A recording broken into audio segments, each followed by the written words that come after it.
কিছু ঘর আছে, সেই ঘরের ভিতরে ঢুকলে শরীরে আলা জ্বালা লাগে, অসুস্থ বোধ হয়, মাথা ব্যথা করে, বুকে ব্যথা করে, বিভিন্ন প্রকার সমস্যা হয় কিছু কিছু ঘরে। তো যেই ঘরের সমস্যাগুলো হয় সম্ভবত সেই সমস্ত ঘরে জিনের আসর থাকে, জিনের আশ্রয় হয়ে যায়। তো অনেক দিন খালি ঘর যদি থাকে, সেই খালি ঘরে জিন, পরি, ভূত, পিশাচ সেখানে আশ্রয় নেয়।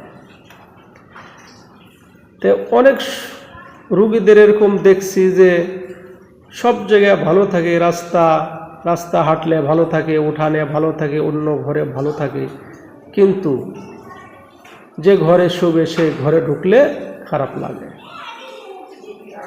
তো ওই ঘরের ভিতরে জিন, পরি, ভূত, পিশাচের আড্ডা হয়ে থাকে। তখন আপনারা করবেন কি, ওই ঘরে যদি জিনের সমস্যা থাকে, ভয়ভীতি থাকে, যে কোনো ধরনের যদি সমস্যা থাকে, ওই ঘরে ঢুকলে যদি আপনার সমস্যা হয়, তাহলে ছোট্ট একটি আমল, যে আমলটার কথা শুনলে আপনারা অবাক হয়ে যাবেন। তো যে আমলটা ছোট্ট একটি আমল, যখনই আপনি ঘরের ভিতরে প্রবেশ করবেন, শুধু এতটুকু আমল করবেন, বিসমিল্লাহির রহমানির রহিম।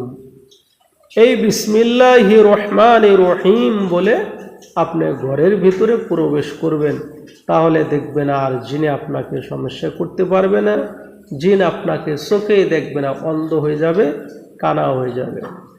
তো বিসমিল্লাহির রহমানির রহিম বলে আপনি ঘরের ভিতরে প্রবেশ করবেন। আবার বের হওয়ার সময় বলবেন বিসমিল্লাহির রহমানির রহিম। আর যখনই এ দুটো আমল করবেন, আর একটা আমল করবেন, যখন ঘরের ভিতরে ঢোকা হয়ে যাবে তখন বলবেন আল্লাহু আকবার, আল্লাহ সবচাইতে বড়, আল্লাহ চাইতে বড় কেউ নাই।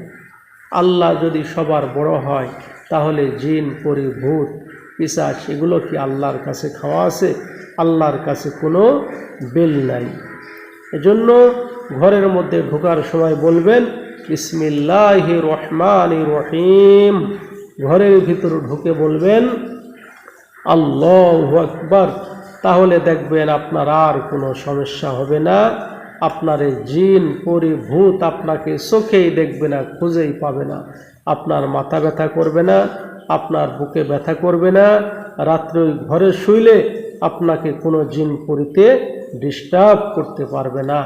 আশা করি আমার কথাগুলো বুঝতে পেরেছেন। আল্লাহ তাআলা আপনাদের আমাকে আমল করার তৌফিক দান করুক।